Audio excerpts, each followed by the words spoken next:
Shalom, damai di hati.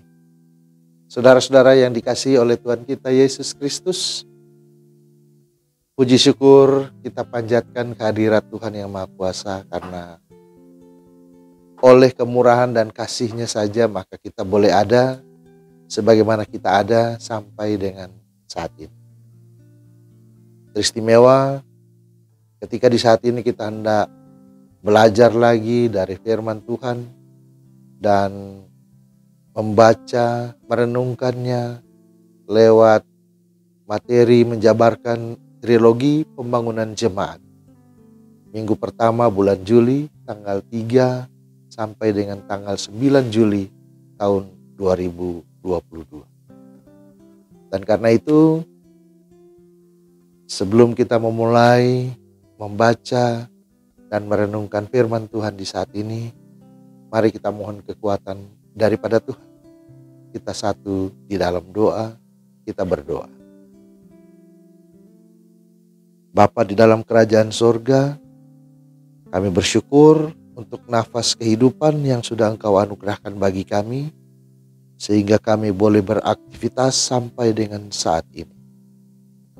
Ketika di saat ini kami hendak membaca dan merenungkan sebagian daripada firman melalui bahan menjabarkan trilogi pembangunan jemaat, kami mohon kepadamu Tuhan, Engkau anugerahkan kami Roh-Mu yang kudus yang akan memampukan kami untuk memahami segala maksud Tuhan lewat firman yang akan kami baca, kami dengar, dan kami renungkan bersama. Secara khusus hamba-Mu yang Engkau pakai, kiranya Engkau anugerahkan hikmat yang daripada-Mu, agar hamba dapat melaksanakan tugas pelayanan ini semata-mata hanya karena pertolongan Tuhan Allah sendiri. Terima kasih Tuhan, berfirmanlah bagi kami siap untuk mendengarkannya. Di dalam nama Tuhan Yesus Kristus. Amin. Saudara-saudara yang dikasihi Tuhan, bacaan kita di saat ini terambil dari 1 Timotius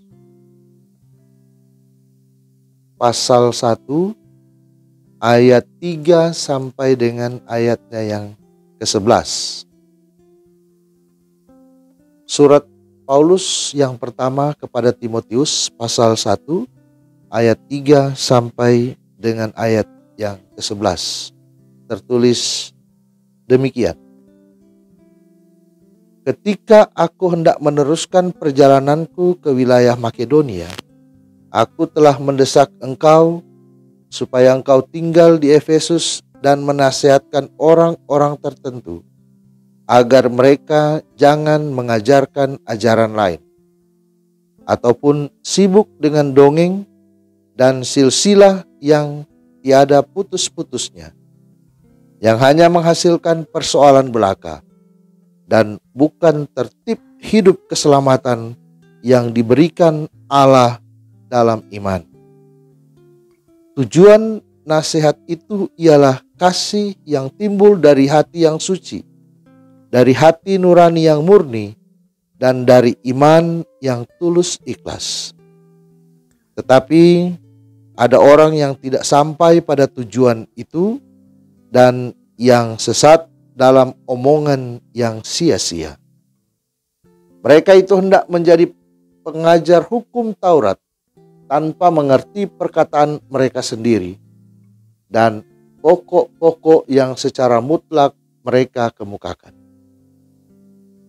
Kita tahu bahwa hukum Taurat itu baik kalau tepat digunakan, yakni dengan keinsafan bahwa hukum Taurat itu bukanlah bagi orang yang benar, melainkan bagi orang durhaka dan orang lalim, bagi orang fasik dan orang berdosa, bagi orang duniawi dan yang tak beragama, bagi pembunuh bapa dan pembunuh ibu, bagi pembunuh pada umumnya, bagi orang cabul dan pemburit, bagi penculik, bagi pendusta, bagi orang makan sumpah, dan seterusnya, segala sesuatu yang bertentangan dengan ajaran sehat, yang berdasarkan Injil dari Allah, yang mulia dan maha bahagia, seperti yang telah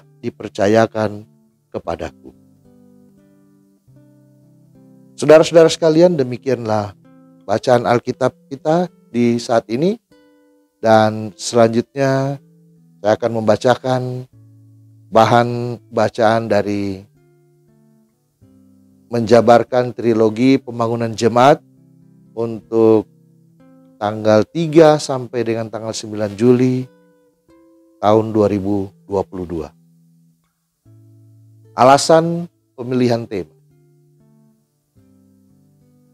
Dunia dewasa ini sedang mengalami perubahan yang sangat pesat dalam seluruh aspek kehidupan, termasuk dalam kehidupan orang percaya. Berhadapan dengan perubahan zaman ini, iman atau kepercayaan warga gereja harus dijaga dan dirawat agar tetap teguh, tetap bertumbuh di dalam Kristus, bertambah teguh dalam iman berdasarkan firman Tuhan dalam Alkitab. Dengan kata lain, ajaran sehat atau ajaran benar harus disampaikan terus-menerus, teratur dan terencana. Sebab dampak perubahan zaman bukan hanya membawa pengaruh positif bagi masyarakat, secara khusus warga gereja, tetapi juga pengaruh negatif. Pengaruh negatif yang sangat jelas saat ini adalah terjadinya dekadensi moral Kristiani. Kemerosotan atau kemunduran iman berlangsung terus-menerus, baik itu disengaja atau tidak disengaja. Dan ini semakin parah karena ajaran yang bertumbuh dan berkembang sekarang bukan hanya ajaran sehat yang membangun, tapi juga ajaran sesat yang menghancurkan. Ajaran-ajaran sesat yang sudah ada sejak awal kekristenan membawa warga gereja jauh dari Tuhan yang berkuasa di sorga dan di bumi. Gaya hidup Kristiani mulai bergeser dari yang berpusat kepada Tuhan Yesus Kristus, kepada diri sendiri atau manusia alias egois, menganggap diri paling benar dan menyalahkan orang lain yang tak searah dengan pola pikir mereka yang tidak alkitabiah. Kepekaan dan kepedulian dengan orang lain mulai berkurang. Gaya hidup eksklusivitas semakin subur. Ini sangat berbahaya dan mengancam kehidupan beriman orang percaya. Karena itu harus diwaspadai. Peran gereja untuk mengawal dan menjaga warga gereja agar hidup menurut ajaran sehat harus tetap dilaksanakan. Berkaitan dengan hal ini, maka penulisan bagian Alkitab 1 Timotius 1 ayat 3 sampai 11 diberi tema berpeganglah pada ajaran sehat. Pembahasan tematis, pembahasan teks Alkitab. Kitab 1 Timotius sering disebut surat pengembalaan. Surat ini ditulis oleh Rasul Paulus untuk Timotius. Timotius artinya memuliakan Tuhan. Ia berasal dari Listra, ibunya orang Yahudi dan ayahnya orang Yunani. Kisah Para Rasul 16 ayat 1. Ibunya dan neneknya Lois telah menjadi orang percaya dan mereka mengajarkan kepada Timotius tentang kitab suci. 2 Timotius 1 ayat 5 dan 3 ayat 15. Paulus menganggap Timotius adalah anaknya sendiri, anakku yang sah dalam iman, karena hubungan mereka berdua yang begitu dekat. Timotius direkrut Paulus menjadi murid Tuhan dan menjadi teman sekerja yang selalu ikut dalam pelayanan pemberitaan kabar sukacita tentang Tuhan Yesus. Surat ini ditulis Paulus ketika Timotius ada di Efesus. Efesus adalah sebuah kota yang penting di Asia Kecil, pusat perniagaan dan politik. Kota ini juga terkenal sebagai pusat agama kafir dengan kuil Dewi Artemis atau bahasa Latin Diana. Isi surat 1 Timotius adalah nasihat Paulus kepada Timotius sebagai pemimpin umat untuk mengatur pelayanan yang ada di jemaat, terutama menghadapi ajaran-ajaran sesat. 1 Timotius 1 ayat 3 sampai 11 berisi nasihat yang tegas dari Paulus kepada Timotius yang ada di Efesus untuk dengan berani menegur pengajar-pengajar sesat agar menghentikan ajaran mereka yang bertentangan dengan ajaran sehat berdasarkan Injil Yesus Kristus. Ajaran sehat yang berdasarkan Injil dari Allah harus dijaga dan dipertahankan sebagaimana itu dipercayakan kepada Paulus. Ayat 11. Paulus sangat prihatin oleh karena adanya guru-guru palsu di dalam jemaat mengancam iman sejati umat kepada Tuhan Yesus. Keadaan jemaat Efesus yang multidimensi, multi etnis, multikultural, multi agama menjadi penyebab munculnya guru-guru sesat dan ajaran-ajaran sesat. Orang Yahudi fanatik, orang kafir penyembah berhala, dan budaya Yunani, Gnostik, menjadi tantangan bagi jemaat Efesus. Ajaran sesat yang berkembang kala itu adalah sinkretisme, suatu ajaran campuran antara kecenderungan Yahudi dan budaya Yunani Gnostik. Gnostik adalah pengajaran yang mempercampur adukan antara filsafat, mitos, silsilah, dan astrologi kontemporer. Ajaran Gnostik menyatakan bahwa pengetahuan itu mampu menyelamatkan. Dengan pengetahuan, mereka percaya akan diselamatkan. Selain itu, ajaran Gnostik juga tidak percaya kebangkitan tubuh pada akhir zaman. Pengajar-pengajar sesat ini menyebarkan doktrin-doktrin yang aneh seperti mitos-mitos atau dongeng. Perhatian pada silsilah yang tidak ada habisnya. Omongan yang sia-sia atau pembicaraan tanpa arti. Sehingga menyimpang dari tujuan etis, yaitu kasih yang timbul dari hati yang murni sebagai implementasi dari iman yang tulus, bukan pura-pura. Lagi pula, mereka yang mengajarkan ajaran lain ini berlagak tahu, padahal tidak tahu apa-apa. Mereka ingin menjadi guru hukum Taurat, tetapi tidak mengerti perkataan mereka sendiri dan pokok-pokok yang secara mutlak mereka kemukakan. Paulus menegaskan bahwa hukum Taurat itu baik, makanya harus diajarkan oleh pengajar yang tahu, bukan mencari keuntungan dari pengajarannya, padahal tidak memahami apa yang diajarkan. Hukum Taurat itu harus digunakan dengan cara yang benar dan bukan sebagai agenda legalistik.